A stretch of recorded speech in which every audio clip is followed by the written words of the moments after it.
She is a ghost at the edge of the firelight. In the brutal arithmetic of prehistoric life, she is a net loss. A male that consumes without providing the one thing that matters, the next generation. She is childless. While the other females of her Australopithecus africanus clan groom their young will receive the attention of males, she sits alone, her existence a quiet, unresolved problem. The clan's survival is woven from a tight web of prosocial behavior. Sharing food, defending the young, grooming allies, and she is a loose, fraying thread. The hunt was successful today. A small antelope, run to exhaustion by the group's relentless pursuit. She is given the last, most meager share, a piece of the flank, toughened sinewy. She watches the others crack the long bones for their rich marrow, their heads close together in the flickering warmth. A communion of kinship from which she is excluded. This is the reality for these early humans. Community is not a comfort. It is a fortress, and she is outside the walls. She takes her portion and retreats into the shadows at the edge of their small rock shelter. The darkness here is not empty. It has a presence, a life of its own, filled with the clicks, growls, and rustles of things that haunt the night. A primal fear keeps her clan huddled together, but her loneliness is a stronger force, pushing her away. As she gnaws on the tough meat, she feels, rather than sees, a change in the darkness. It appears without a sound. One moment there is a rock.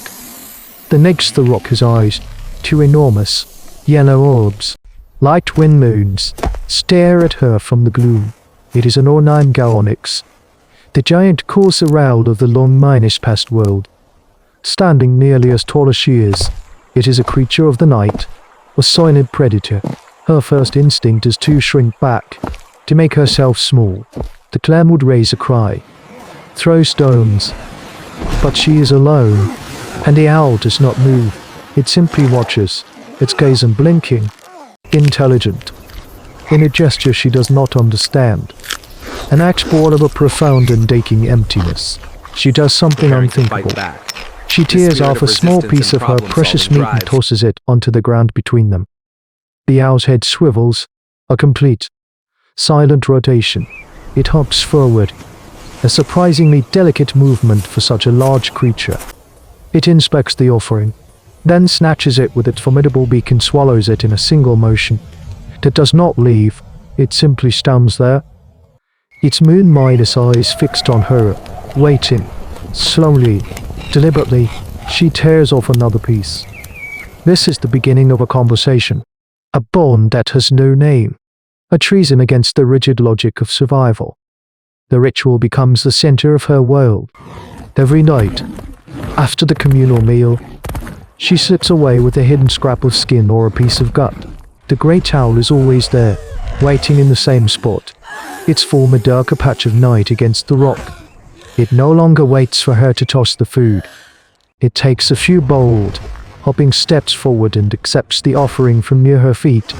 This is a quiet negotiation, a treaty being drafted between two species who have no words for peace. This strange alliance is a deviation in the long road of hominid history. She learns its habits. Near its perch, she discovers a collection of small, clean-spicked bones and regurgitated pellets of fur. A neat, natural lesson in the science of taphonomy. She sees the remains of rats and snakes, creatures of the night. She begins to understand that her offering is a supplement, not necessity, for the owl. This is not a relationship of dependency. It is something else, something without a name.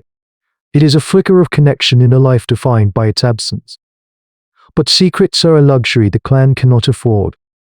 A young male, awakened by a noise, sees her. He watches as she gives a piece of their hard-1 meat to the night- predator. He does not see a strange friendship. He sees a betrayal. He sees madness. He alerts the leader. The confrontation is swift and public. As she returns to the shelter, the clan's dominant male blocks her path. He is larger than her, his presence a wall of intimidation. He points a finger first at a hungry looking juvenile, then at her. The accusation is silent but absolute. You take from our They young. march side by You feed side, our enemies. the raft balanced The entire between clan is them watching. across Their faces a mixture of fear and contempt. The logic of their world is a brutal one, governed by the iron laws of kin selection. An individual exists to perpetuate the clan's blood. Her actions serve no one. They are a danger, a madness that could drop predators, a waste that weakens them all. He shows her, not hard enough to injure, but to assert dominance, to humiliate. She stumbles, dropping the smooth stone she has been carrying. In the firelight, he sees it. It is not a tool. It has been rubbed smooth, its surface almost polished. It is a worry-minor stone, an object of no practical value, something she holds for comfort. This is the final proof of her madness. He grunts in disgust and turns his back on her, an act of social exile. She is now truly alone, a ghost even in the firelight.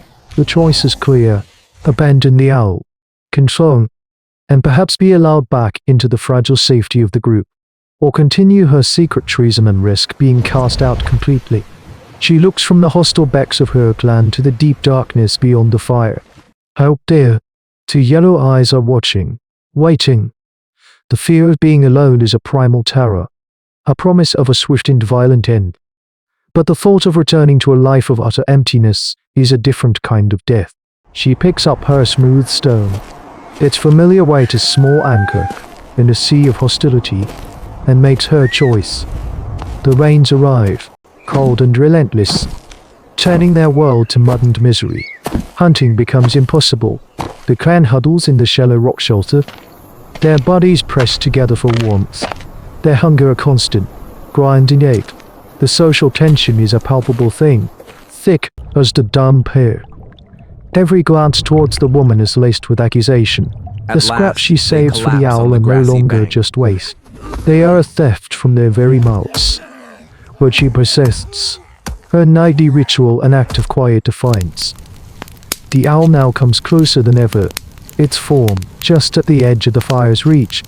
It seems to understand the shift in the clan's mood, its movements more cautious, its great head swiveling to watch the others even as it accepts the meager offering. It is a silent, 3- way standoff between the woman, her clan, and her strange companion.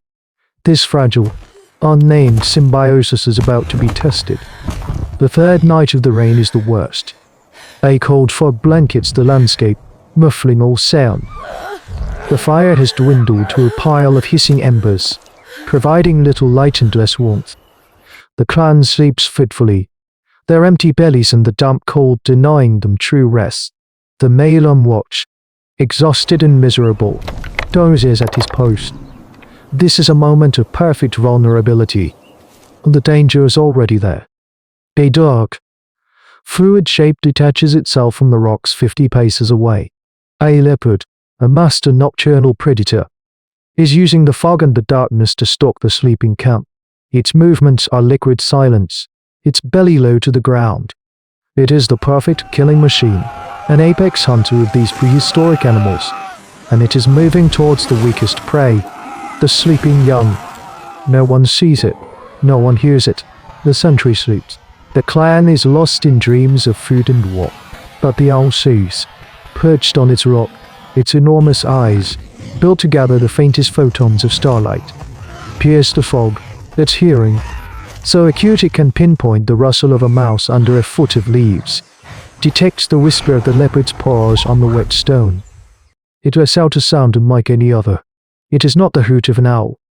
It is a deep, guttural shriek, a rattling, explosive sound that shatters the night. It is a noise of pure, primal alarm. The clan jolts awake, their hearts hammering. The sentry leaps to his feet, grabbing his spear, his eyes wide with terror and confusion. The leopard, its cutter blown, freezes for a split second, its yellow eyes reflecting the dying embers. Then it vanishes back into the fog. There is a moment of stunned silence. The clan looks at the spot where the leopard was, then at the owl, which is still perched on its rock, its head swiveling, its eyes scanning the darkness.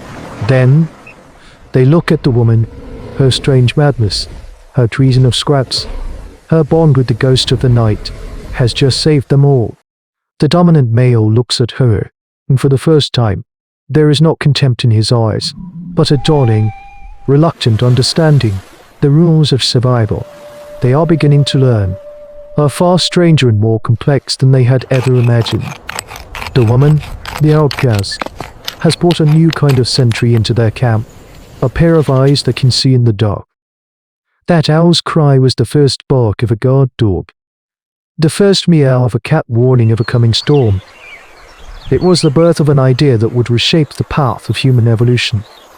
The idea that the world of animals was not just a larder of meat or a gallery of threats, but a source of potential allies. This act of interspecies altruism was not one of strategy, but of an individual's deep emotional need. A need for connection so powerful it breached the wall between two entirely different minds. The story of our long relationship with the animal kingdom. The entire history of domestication begins not with a cage or a leash, but with a shared piece of meat in the dark. The archaeology of our past is filled with strange clues. The careful burial of a dog, the fossilized footprints of a child and a wolf walking side by side, that hint of this deep, ancient bond. We are a species that learned not only to hunt, but to befriend. That lonely woman and her giant hell remind us that sometimes the most profound survival tool is not a sharp stone, but an open hand.